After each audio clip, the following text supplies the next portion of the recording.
ಮಾನ್ಯ ಸಭಾಧ್ಯಕ್ಷರೇ, 2023-24 ಸಾಲಿನ ಪ್ರಾಕೃತಿಕ ವಿಕೋಪದಿಂದ ಹಾನಿಯಾದ ಬೆಳೆಗಳಿಗೆ ಪಾವತಿಸಲಾದ ಪರಿಹಾರದ ಮೊತ್ತದ ಬಗ್ಗೆ ಹಾಗೂ ನಮ್ಮ ಹವಾಮಾನ ಆಧಾರಿತ ಬೆಳೆ ವಿಮೆ ಏನಿದೆ ಇದು ವಿಳಂಬವಾದ ಬಗ್ಗೆ ಮತ್ತು ಆ ಪರಿಹಾರದಲ್ಲಿ ಕಡಿಮೆ ಕೊಟ್ಟಿರುವ ಬಗ್ಗೆ ಮಾನ್ಯ ತೋಟಗಾರಿಕಾ ಸಚಿವರ ಗಮನವನ್ನು ಸೆಳೀತೀನಿ ಸಭಾಧ್ಯಕ್ಷರೇ. ಓಕೆ. ಸೊ ಅಧ್ಯಕ್ಷರೇ, ಅಶೋಕ್ ಅವರಿಗೆ ಉತ್ತರ ಕೊಟ್ಟಿದ್ದಾರೆ ಸಚಿವರು. ಇವನು ಮಾತಾಡ್ಬೇಕಂತೆ ಏನ ಪರಿಹಾರ ರಾಜೇಂದ್ರ ಅಶೋಕ್ ಅವರೇ, ಈಗ ಪರಿಹಾರ 166 ಕೋಟಿ ವಿತರಣೆ ಆಗಿದೆ. ಇನ್ನು ಬಾಕಿ ಪರಿಹಾರ ಆದಷ್ಟು ಬೇಗ ಕೊಡಿಸ್ತೀವಿ. ಕೆಲವು ಖಾತೆಗಳ ಸಮಸ್ಯೆಗಳಿಂದ ಇದಾಗಿದೆ, ಅದನ್ನು ಸರಿಪಡಿಸಿ ಸಂಪೂರ್ಣ ನೀವು ಏನು ರಿಜಿಸ್ಟ್ರೇಷನ್ ಆಗಿದೆ ಮತ್ತು ಆ ವಿಮೆ ಕಂಪನಿಯಿಂದ ಬರಬೇಕು ಅದನ್ನು ಕಂಪ್ಲೀಟ್ ಕೊಡಿಸ್ತೀವಿ. ಬಟ್ ಅದರಲ್ಲಿ ಈಗ ಕೃಷಿ ತೋಟಗಾರಿಕಾ ಮಂತ್ರಿಗಳು ಇಲ್ಲ. ಭಾರಿ ಗಂಭೀರವಾದ ಪ್ರಶ್ನೆ ಅಧ್ಯಕ್ಷರೇ. ಒಂದ್ ನಿಮಿಷ ಯಾಕಂತ ಹೇಳಿದ್ರೆ ಅಲ್ಲಿ ಜಸ್ಟ್ ಬ್ರೀಫ್ ಅಧ್ಯಕ್ಷರೇ, ಅಲ್ಲ ಅದರಲ್ಲಿ ಉತ್ತರಣೆ ಇಲ್ಲ ಅಧ್ಯಕ್ಷರೇ. ನೋಡಿ, ಕರ್ನಾಟಕ ರಾಜ್ಯ ನೈಸರ್ಗಿಕ ವಿಕೋಪ ಉಸ್ತುವಾರಿ ಕೇಂದ್ರ, Karnataka state natural disaster monitoring centre ಅಂತ ಒಂದು ಸಂಸ್ಥೆ ಟೆಲಿಮೆಟ್ರಿಕ್ ಮಾಪನ ಅಳವಡಿಸುವ ಮುಖಾಂತರ ಎಲ್ಲ ಪಂಚಾಯತಿಗಳಲ್ಲಿ ಟೆಲಿಮೆಟ್ರಿಕ್ ಮಾಪನವನ್ನು ಅಳವಡಿಸ್ತದೆ ಅಧ್ಯಕ್ಷರೇ. ಆ ಮುಖಾಂತರ ಹವಾಮಾನ ಆಧಾರಿತ ವಿಮೆಯನ್ನು ಕೊಡ್ತದೆ. ಈ ಸಲ ಕೊಡುವಾಗ 1-2 ತಿಂಗಳು ಲೇಟ್ ಆಗಿದೆ. ಅದು ಆಗಲಿ ಪರವಾಗಿಲ್ಲ, ಲೇಟ್ ಆದರೂ ಪರವಾಗಿಲ್ಲ. ಅವರು ಯಾವ ಮುಖಾಂತರ ಕೊಡ್ತಾರೆ ಅಂತ ಕೊಟ್ಟಿಲ್ಲ. ಇದು ಅಂಕಿಅಂಶ ಕೊಡ್ತೀನಿ ಸಭಾಧ್ಯಕ್ಷರೇ. ನೋಡಿ, 2023ರಲ್ಲಿ 3284 ಮಿಲಿಮೀಟರ್ ಮಳೆ ಆಗಿದೆ. ಆಗ 1 ಎಕರೆ ಜಾಗ ಇದ್ದವನಿಗೆ, 2.5 ಎಕರೆ ಜಾಗ ಇದ್ದವನಿಗೆ 6,400 ಪ್ರೀಮಿಯಂ ಕೊಟ್ಟಿದ್ದಾನೆ. ಅವನಿಗೆ 68,400, 10 ಪಟ್ಟು ಹೆಚ್ಚಳ ಅವನಿಗೆ ಬೆಳೆ ವಿಮೆ ಸಿಕ್ಕಿದೆ. 2024ರಲ್ಲಿ ಅದೇ 6,200 ಅದೇ ರೈತನು 6,800 ರೂಪಾಯಿ ಅವನು ಪ್ರೀಮಿಯಂ ಪೇಮೆಂಟ್ ಮಾಡಿದ್ದಾನೆ. ಅವನಿಗೆ 4,500 ರೂಪಾಯಿ ಸಿಕ್ಕಿದೆ ಸಭಾಧ್ಯಕ್ಷರೇ. ಅಂದ್ರೆ ಪ್ರೀಮಿಯಂ ಕಟ್ಟಿದಿಂದ ಕಡಿಮೆ ಬಂದಿದೆ ರೈತರಿಗೆ. ಇದೇ ರೀತಿ ಇನ್ನೊಬ್ಬರು 1 ಎಕರೆ ಜಾಗ ಇದ್ದವರು 3,500 ರೂಪಾಯಿ ಕಟ್ಟಿದ್ದಾರೆ. 2023ರಲ್ಲಿ 35,000 ರೂಪಾಯಿ ಸಿಕ್ಕಿದೆ, 10 ಪಟ್ಟು ಜಾಸ್ತಿ ಸಿಕ್ಕಿದೆ. ಈ ಸಲ 3,500 ರೂಪಾಯಿ ಕಟ್ಟಿದ್ದಾರೆ, ಅವರಿಗೆ 24,000 ಸಿಕ್ಕಿದೆ ಸಭಾಧ್ಯಕ್ಷರೇ. ಯಾಕೆ ವ್ಯತ್ಯಾಸ ಆಗಿದೆ ಅಂತ ಗೊತ್ತಿಲ್ಲ. ಅದು ಹೇಳ್ತೀನಿ, ಮಳೆ ಯಾವ ರೀತಿ ಬೀಳ್ತದೆ ಅದರ ಪ್ರಕಾರ ಇವರು ಹವಾಮಾನ ಆಧಾರಿತ ವಿಮೆ ಕೊಡ್ತೀನಿ ಅಂತ ಹೇಳ್ತಾರೆ. 2023ರಲ್ಲಿ 3,284 ಮಿಲಿಮೀಟರ್ ಮಳೆ ಬಿದ್ದಿದೆ. 2024ರಲ್ಲಿ 4,665 ಮಿಲಿಮೀಟರ್ ಮಳೆ ಬಿದ್ದಿದೆ. ಅಂದ್ರೆ 1,381 ಮಿಲಿಮೀಟರ್ ಕಳೆದ ಸಲ 24ರಲ್ಲಿ ಮಳೆ ಜಾಸ್ತಿ ಬಿದ್ದಿದೆ. ಆದ್ರೆ ಬೆಳೆ ವಿಮೆ ಕೊಟ್ಟಿರುವಂತದ್ದು ಏನು ಪ್ರೀಮಿಯಂ ಕಟ್ಟಿದ್ದಾರೆ ಸಭಾಧ್ಯಕ್ಷರು, ಅದಕ್ಕಿಂತ ಕಡಿಮೆ ಕೊಟ್ಟಿದ್ದಾರೆ. ಎಲ್ಲೋ ಗೋಲುಮಾಲ್. ಅಂದ್ರೆ ಇದು ಟಾಟಾ ಎಜಿ ಕಂಪನಿ ಅವರ ಜೊತೆ ನಮ್ಮ ಸರ್ಕಾರ ಟೈಅಪ್ ಇದೆ ಸಭಾಧ್ಯಕ್ಷರೇ. ಅತ್ಯಂತ ಸೀರಿಯಸ್ ಆದಂತ ಒಂದು ವಿಚಾರ. ಯಾಕಂತ ಹೇಳಿದ್ರೆ ಒಂದು ಕಡೆಯಿಂದ ನಮ್ಮ ರೈತರು ಇದು ಹಳದಿ ರೋಗ, ಬೇರೆ ಬೇರೆ ರೋಗದಿಂದ ಅಡಿಕೆ ಬೆಳೆಗಾರರು ಬಿದ್ದಿದ್ದಾರೆ. ಏನಿಲ್ಲ, ಕಳೆದ ಸಲ ನಿಮಗೆ ಗೊತ್ತಿದೆ ಅತ್ಯಂತ ಹೆಚ್ಚು ಮಳೆ ಬಿದ್ದಿದೆ. ಇನ್ನು ಏನು ಅಡಿಕೆ ಮೇಲ್ಗಡೆ ಇಲ್ವೇ ಇಲ್ಲ. ಆ ಪರಿಸ್ಥಿತಿಯಲ್ಲಿ ಇರುವಾಗ ಜನ ಇವತ್ತು ನಿರೀಕ್ಷೆ ಮಾಡ್ಕೊಂಡಿದ್ರು ಏನಾದ್ರೂ ಬೆಳೆ ವಿಮೆ ಬಂದ್ರೆ ನಾವು ಬದುಕ್ತೀವಿ ಅಂತ. ಇದಕ್ಕೆ ಸಾಲ ಮಾಡಿ ಆಗಿದೆ ಅವರು ಆಲ್ರೆಡಿ. ಈಗ ಈ ತಾರತಮ್ಯದಿಂದ ಒಂದು ಟಾಟಾ ಎಜಿ ಕಂಪನಿಯವರು ನಮಗೆ ಯಾವುದೇ ರೀತಿಯ ರೆಸ್ಪಾನ್ಸ್ಗಳನ್ನು ಕೊಡ್ತಾ ಇಲ್ಲ. ನಾನು ಹೇಳ್ಬಿಡ್ತೇನೆ. ಈಗ ಏನನ್ನು ಗಮನ ಸೆಳೆಯುತ್ತೀರಿ? ಅಲ್ಲ, ಗಮನ ಸೆಳೆಯುವುದು ಅಂತ ಹೇಳಿದ್ರೆ ಈಗ ಈ ರೀತಿ ಬಂದ್ರೆ ಹೇಗೆ ಮಾಡುದು?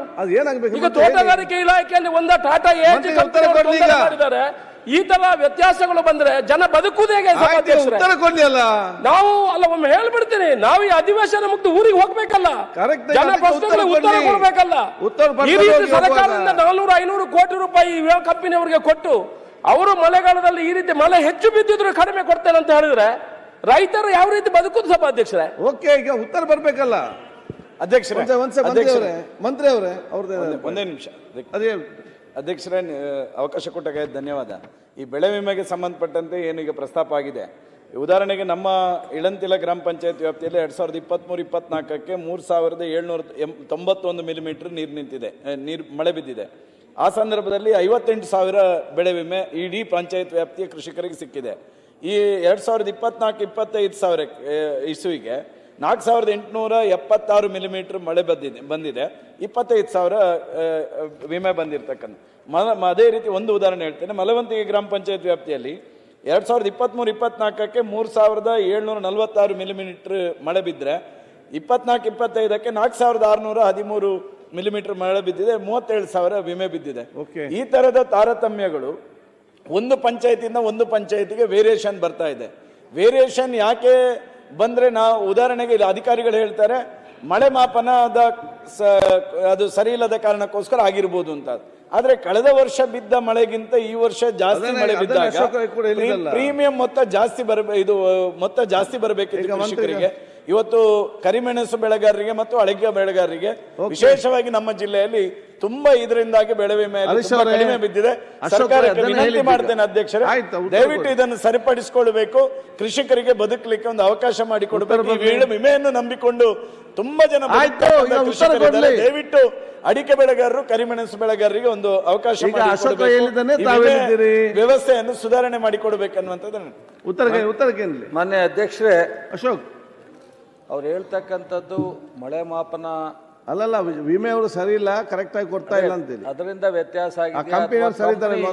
ಕಂಪನಿ ದುರುದ್ದೇಶದಿಂದ ಮಾಡಿದಾರ ಅನ್ನೋದ್ರ ಬಗ್ಗೆ ಅವ್ರಿಗೆ ಡೌಟ್ ಇದೆ. ನಮ್ಮ ಸಚಿವರು ಬಂದ ಕೂಡಲೇ ದಕ್ಷಿಣ ಕರ್ನಾಟಕ ಕನ್ನಡದ 2 ಜಿಲ್ಲೆಯ ಶಾಸಕರನ್ನ ಕರೆದು ಈ ಸಮಸ್ಯೆ ಎಲ್ಲಿದೆ ಅಲ್ಲಿ ಒಂದು ಮೀಟಿಂಗ್ ಮಾಡಿ ಸೆಕ್ರೆಟರಿ ಅಧಿಕಾರಿಗಳ ಸಮ್ಮುಖದಲ್ಲಿ ಶಾಸಕರ ಸಮ್ಮುಖದಲ್ಲಿ ಇದನ್ನ ಕಂಪನಿಯವ್ರನ್ನು ಕರೆಸಿ ಇದು ಬರೀ ದಕ್ಷಿಣ ಕನ್ನಡ ಅಲ್ಲ, ಈವನ್ ಚಿಕ್ಕಮಂಗ್ಳೂರು